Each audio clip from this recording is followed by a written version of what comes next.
Hey everyone, welcome back to the channel. Today I thought we'd talk about cost of ownership.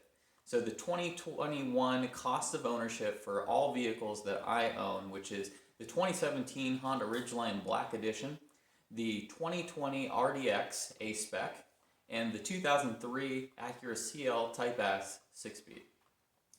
As it relates to the 2003 Acura CL Type S, you know that this is a project car as well as a car that has a lot of deferred maintenance associated with it. So the cost of ownership is obviously going to be a little bit higher than, say, the Ridgeline or the RDX.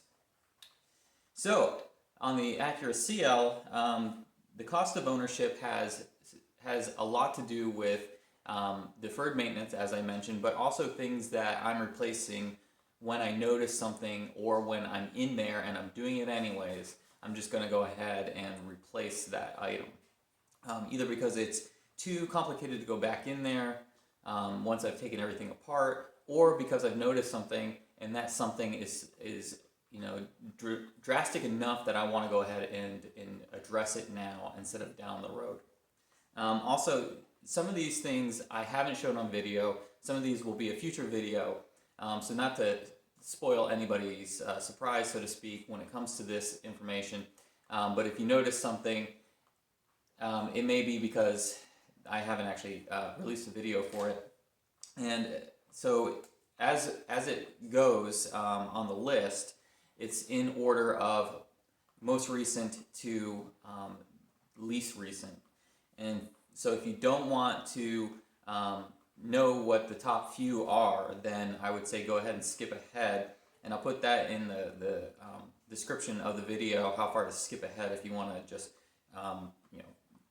not ruin the surprise and go ahead and advance the video a little bit. So we'll get started with that. Fuel injector set. So I'm doing a project right now. I'm filming it for taking the intake manifold apart and doing a deep clean. It's like a 100,000 mile thing that I'm doing right now. And I'm breaking it down all the way to the injectors. And we're going to show you how to clean injectors, how I clean injectors, as well as some of the things that I'm going to go ahead and address while I'm in there. When I took one of the injectors apart, the plastic end of it just disintegrated. So it was kind of a good thing. I'd rather buy a new injector now and put it all together and find out that there's something leaking in the fuel, possibly cause a fire, or possibly have the loss of the vehicle. So the fuel injector hasn't been installed yet, but it's going to be $87.50, and that's an Acura supplied part, so I didn't go aftermarket here, and that's kind of the trend you'll notice.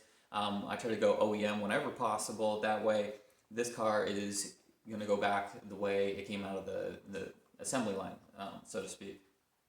There's some examples where the cost benefit doesn't make sense to cost of shipping, cost of taxes on top of the part itself is just sometimes just ludicrous, but on other senses it's better. So go figure.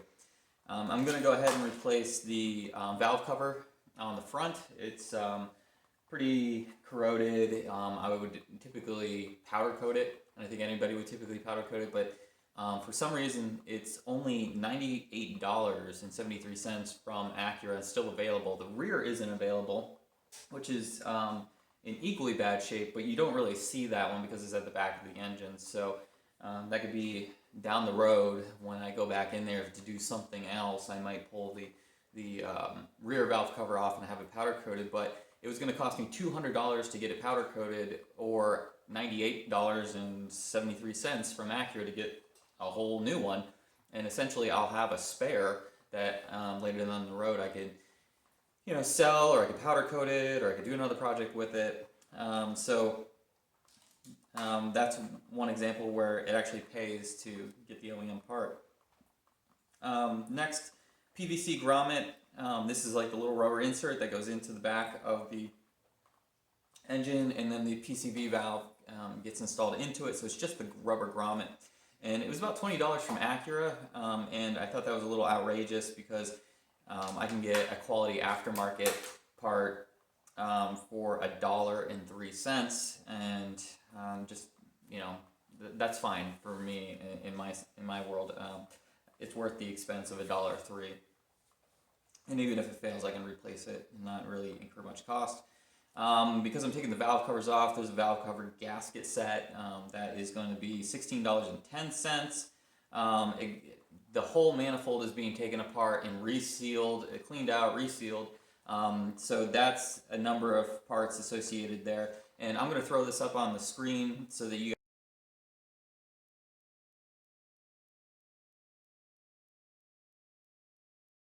guys can look over. I'm not going to list out every single part. I'm just going to touch on the major ones. But, you know, those gaskets in total are probably about $40 from beginning to end. Intake manifold gasket, for example, is like $22. Plenum gaskets are like $22. Funny enough, I wanted to get the hose that goes from the PCV valve to the back of the intake manifold. So it's just basically a breather tube for the positive crankcase ventilation system. Just that hose alone, it's a unique hose because it has a special kind of rubber fitting around it or foam fitting around it. It's very interesting. You can't get it aftermarket. You can certainly just get a tube and connect the two from A to B, but that was $18.44. We did a new tube new line on the power steering inlet. That was $8.91 when we did the power steering video and did the rebuild. All those O-rings were $40 to do the power steering pump rebuild. Oil filter and oil change, that came to a total of about $32. We did the power steering, we did the coolant flush, the thermostat, the gasket, new hoses for all of that. So the hoses were really what was needing to be addressed there, but since I was in there, I was like, I don't know the condition of the coolant, I don't know the condition of the internals, whether they're corroded or not. Let's go ahead and do a flush, let's do new hoses, let's do new coolant. So the cost of that, you know, with the thermostat was $50, the flush was $10 from Prestone, the coolant itself was about $24, the upper and lower radiator hoses were about $20 a piece. So now I also include service items as well. So I wanted to have a four-wheel alignment done on this vehicle before driving it this summer. That was $129 performed by the Acura dealership locally. A video that I did when the car was still being stored from last winter, so you know, after the new year, but still while it was in storage, we did that video where we took the rear bumper off, replaced the rotted out beam. That was $2.11. I think that was well worth it, only because that beam is only going to become progressively more difficult to obtain as the age of the car goes on. Like, there's only so many of those, and if you think about it, that's the first thing that gets damaged in an accident, right, is those beams. So mine was rotted out. It was available from OEM. Some may say that's a ridiculous price to pay for just a beam going across the back, but once again, I'd rather do OEM parts. So it's $211 for that. We did the rear sway bar upgrade, the Progress rear sway bar upgrade that we did a video on. That cost was $172 from Heel Toe Auto. I thought that was a great price. Definitely improved the handling of the vehicle. One of the best things that you can do as far as upgrading your car on a front wheel drive car, as I've mentioned in the video, is to upgrade that rear sway bar. No exception here. I think it turned out fantastic. The rear sway bar, you can definitely notice a difference in the performance of the handling in the vehicle, as well as, you know, it's on Tane Flex Z coilovers, so that also helps too. But you know, I thought that was a great upgrade. Once again, I recommend that. Comptech Icebox. So we did the Comptech Icebox this year. Found a automatic variant. We converted it to 6-speed with an extension tube. The 6-speeds are impossible to find. They're, you know, the word unobtainium I think is overused, but when you're talking about Comptech parts, pretty much anything Comptech related, since everything's discontinued, is unobtainium in even the second-hand market. You just don't see them come up for sale. So I thought that video was interesting. It was well worth the investment. As we know, we're doing the tasteful upgrades to this vehicle and putting more Comptech parts, solely Comptech parts here, except for the rear sway bar, obviously. Wheel lugs. We went. Oh, sorry. So that price was $225 used. Got it from an Acura Zine member. Fantastic transaction. Wheel lugs. So I replaced all the wheel lugs because they were damaged in some way or another, whether it was rusted or just starting to get rounded off. So for $20, OEM wheel lugs all around, well worth the money for 20 bucks. State inspection, here in Vermont we have to do state inspection, that's $52. On average it's about $50. So we did the Comtech headers. The Comtech headers were purchased last year, but they had to be repaired this year. So part of that video was showing you how I cleaned them up, but also that where they were stress cracks in either the runners themselves or the flange where the runners met the flange. I had my welder do that, and he did a fantastic job on it. Even to this day, you can't really tell that they've been re-welded. In my opinion, I think if you looked at it, you'd be like, I can't tell. So well worth the money there. I think again that was $125 to get both headers fixed. There's also another video that we're going to be doing. Not to spoil it, but we're going to be doing Comtech muffler install too. And it's an interesting story because, well, I don't want to ruin it, so I'll save it for that video. It's a very interesting story about those mufflers and how I got those, as well as the condition of them, and there'll be a full video on rehabbing those as well. Let's see, so we did the filler neck for the fuel, so that's inside the rear wheel well. Probably the worst I've ever seen on any vehicle because it was severely corroded with rust. I felt like it needed to just be completely replaced from the top to the bottom and everything in between. So we did new filler neck, bolts, the rubber tubes, the clips, the clamps. Excuse me, there's some ice falling. That's what you just heard off the vehicle. The Ridgeline is covered in snow and ice. And so the filler neck itself was $149.86. The bolts were about $4.50. The tubes were $30.82. The filler, another tube was $12.22, and a clamp and a couple washers. So what we get to is the total cost, part cost for the Acura CL is $1,787.49. When you add in what it costs me to have these parts shipped, because it's often cheaper to get these online, it's often easier to get these online because it requires multiple sites that I have to source through. I have my primary go-tos, which is like Heel Toe Auto when I'm talking about OEM parts. Love working with Marcus, very easy to get parts from them. And more often than not, he's able to actually source parts that other websites say are discontinued. Magically, he is able to get them, and I don't know why, but that's very interesting. But so there's shipping associated with a lot of these transactions. $82.93 total shipping for the year, and in tax that's $31.52. So the total all in $1,901.94 for the Acura CL. And some would say that's a lot of money. That's a couple $100 a month there in cost of ownership. But in my defense, we're actually bringing this car back to OEM condition or near OEM condition as possible. And so this has a lot of deferred maintenance on it, like a lot of old cars. And so there's a catch-up period that is going on here. I'm still breaking things down. I'm still learning what's wrong, what needs to be fixed. A lot of rubber needs to be replaced because after 20 years, it just hardens and becomes brittle. And you don't want something like that to let go while you're driving the car, especially for me when I only drive this car in the summer. I don't want to have any downtime. I'd rather take the time now while it's in storage to go ahead and fix it. So now moving on to the 2017 Honda Ridgeline Black Edition. So really low cost of ownership when it comes to maintenance on this vehicle. I'll bring it up here and I'll post it on the screen so that you guys can see this.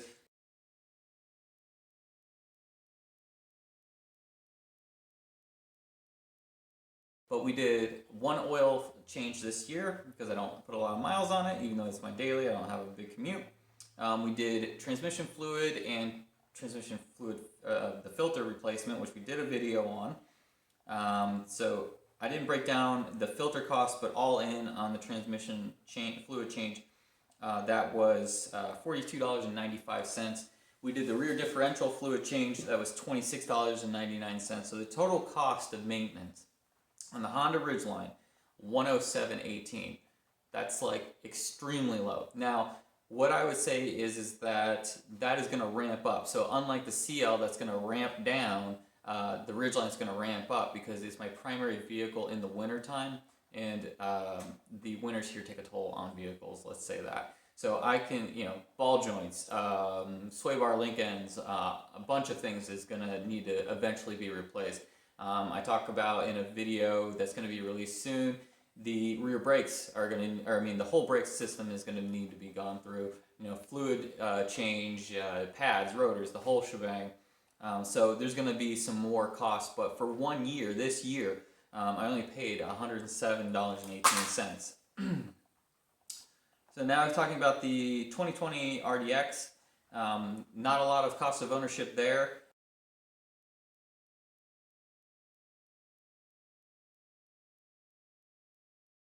Because it's a new car, so I did an oil change on it this year. That's all it's ever needed.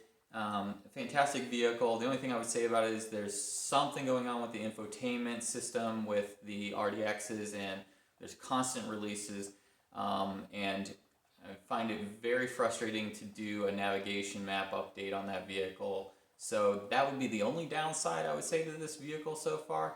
My wife primarily drives it. She doesn't put a lot of miles on it. We only have about 8,500 miles on it total. And one oil change this year cost $36.18. I did misspeak about the oil filters. Oil filters actually cost me $8.66. I said something like $6 in the early portion of this video.